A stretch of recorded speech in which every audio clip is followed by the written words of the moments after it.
America has had a long and fraught history with immigration. From the Chinese Exclusion Act of 1882 to the Immigration Act of 1924, which set forth a national origins quota, debate on who can immigrate into these here United States of America has shaped domestic policy since the Republic's early days. The 21st century has not been an exception.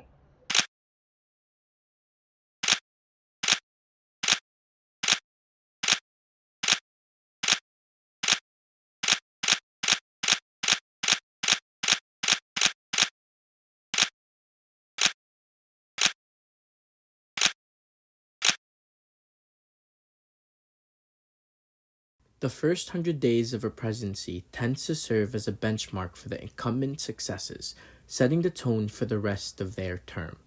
On January 20th, 2025, President-elect Donald J. Trump signed a barrage of executive orders into action, 26 to be exact, more than any previous United States president had on their first day. As of April 27th, 2025, 3 days away from day 100, President Donald J. Trump has signed a total of 137 executive orders, 18 of which explicitly targeting the migrant crisis, as well as rescinding 9 of the previous administration's executive orders ranging from protections for asylum seekers to slashing federal diversity, equity, and inclusion programs.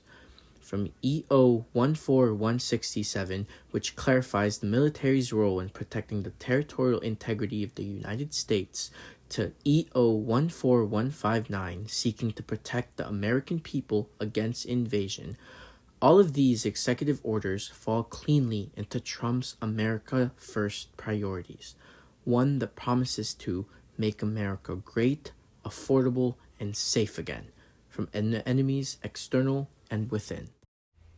Overwhelming? That's the point.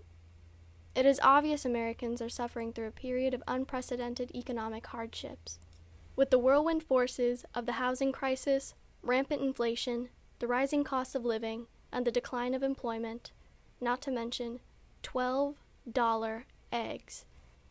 Harris and Trump both proposed individual plans. So, just a yes or no, you still do not have a plan? I have concepts of a plan. Blueprints and concepts to tackle these pervasive economic issues. Despite warnings by economists on the dangers of Trump's proposed tariffs and the consequences they would pose on working-class Americans, democracy worked as it did. But why? Prior to the 2024 American presidential election, a Gallup poll found that, aside from the economy, the handling of immigration was one of the top-ticket issues amongst constituents in determining which candidate to vote for. Additional polls conducted in 2025 by Gallup found that 45% of Americans were dissatisfied with the level of immigration into the United States and would like to see a decrease, almost 20 points more than the reported 26 polled in 2020. It's obvious that Trump was able to harness this wave of discontent straight into victory, tying signs of economic downturn in America's manufacturing regions and the decay of cities. In Springfield, they're eating the dogs, the people that came in. Attacks of which have extended far beyond executive orders. From anti-immigrant legislation like the passing of the Lincoln-Riley Act, effectively suspending due process for non-citizens accused of crime, to steady ramp-ups of criminal detention and deportation efforts. The Trump administration has made a clear effort of targeting the estimated 11.2 million undocumented immigrants living in the U.S., 66% of whom are Latino. We had the pleasure in speaking with 2 immigrants, one from Brazil and one from Venezuela. Although we know that their stories don't encapsulate the entire immigrant experience, we believe it's important to see the tangible effects of current legislation in everyday people's lives. Here are Hernani and Victor's stories. What is your name? My name is Hernani Filho. What is your age? I am 21 years old. How old were you when you first moved to the United States of America? I was 18 years old. Where did you emigrate from? I immigrated from Brazil. Through what methods did you enter the United States of America? I entered the United States of America through an F1 visa, that's a student visa. Are those pieces of legislation or policies still active? Yes. Can you tell me a little bit more about where you come from? I come from a small town in Brazil.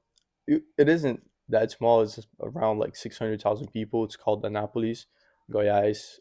I jokingly say that's like the Texas of Brazil, but without the guns. But it's a very rural. It's kind of rural area, not very developed as New York City. So I can tell that I was definitely shocked, slightly shocked by all of this. But yeah, that's where I come from.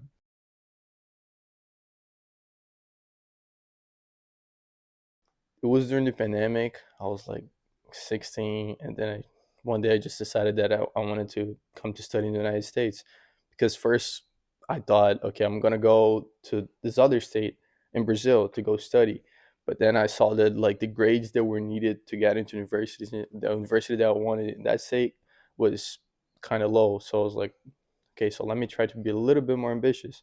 So I decided to look outside the country.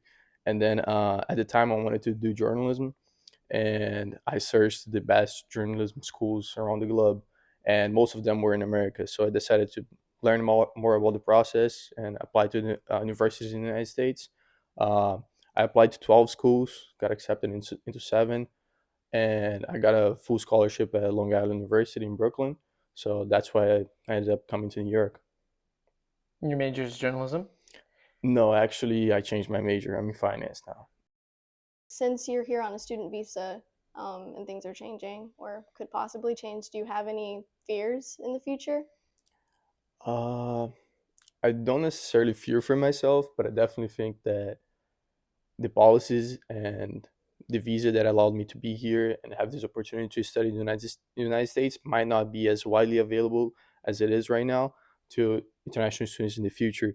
But at the same time, I wonder what's going to happen, because the current President Donald J. Trump, he said that during his election, he said that he was going to give international students that graduated from American universities, he was going to give them a green card, which is completely different from the policy that's in vigor right now. So I don't necessarily know what's going to happen. Just have a lot of uncertainty about the future. So with him saying that he'll give like green cards to immigrants here on a student visa after they graduate, does that give you hope? Not necessarily. What I want to do and what I will do is you graduate from a college, I think you should get automatically as part of your diploma a green card. It was just words said by a politician during an election.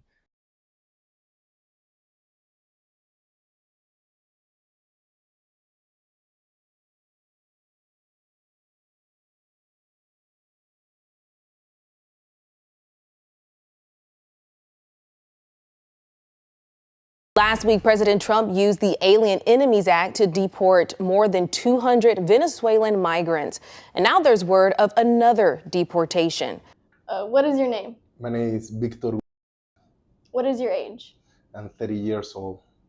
How old were you when you first moved to the United States of America? When I moved to United States of America, I was 26. Where did you immigrate from? I'm originally from Venezuela. Through what methods did you enter the United States of America? I came to this country as an asylum seeker and crossed the border, a southern border. Are those pieces of legislation that you came to America on, are they still active? No, not anymore. What policies allow you to be in the United States right now? Wasn't like actually a properly policy on the southern border. So by that time I crossed the border, southern border, I was caught by the border patrol, and then with them I got like an interview to apply for my asylum. That's not able anymore. Did you have to reapply for something else? No, but then I got the opportunity to apply for a TPS, that's a temporary protection status, when I was already inside the country. And off the top, we have some breaking news. The Trump administration has asked the Supreme Court to strip temporary legal protections from 350,000 Venezuelans. This could lead to them being deported. The Justice Department asked the court to put a hold on a ruling from a federal judge in California that kept in place temporary protection status for the Venezuelans that would otherwise have expired last month. So Victor, how did you get from Venezuela to the southern border? How did I get? I went first through Colombia, from Venezuela to Colombia. Actually, I tried to make a living in Colombia for 2 years.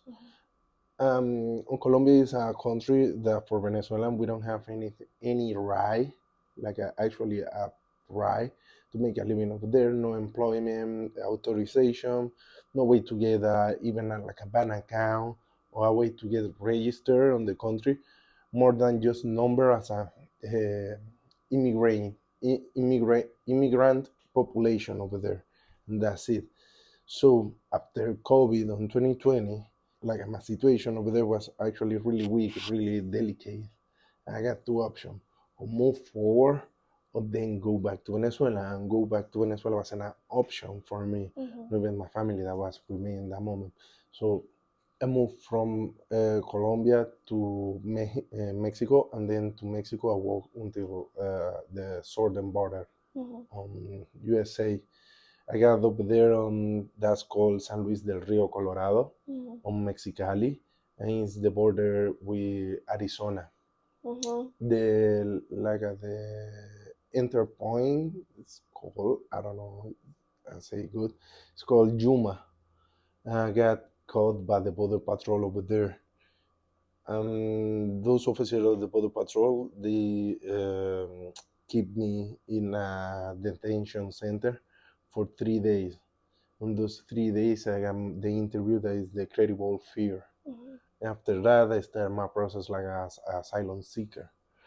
But they sent me to another bigger detention center for 45 days. Was that also in Arizona? Yes, also in Arizona. That's called Eloy, Arizona. It's like a 1 hour away from Phoenix.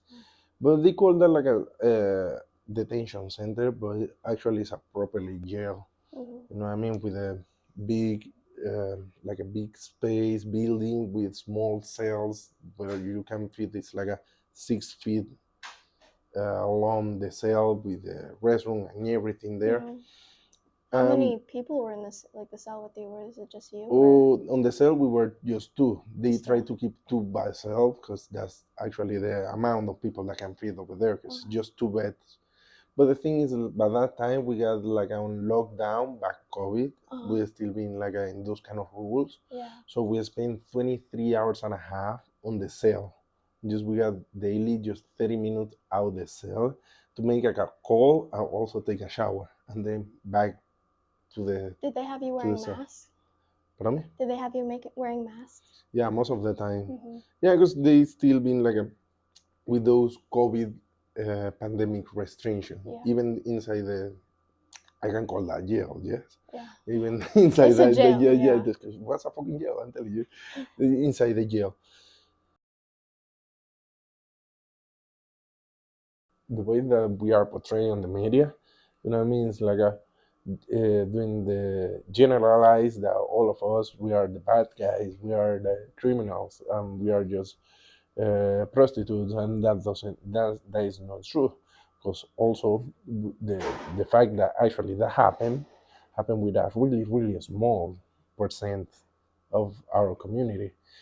Something that I want to show the people, that I would like that the people go and see through, is actually the way that we are not what they say about us, because we are not that.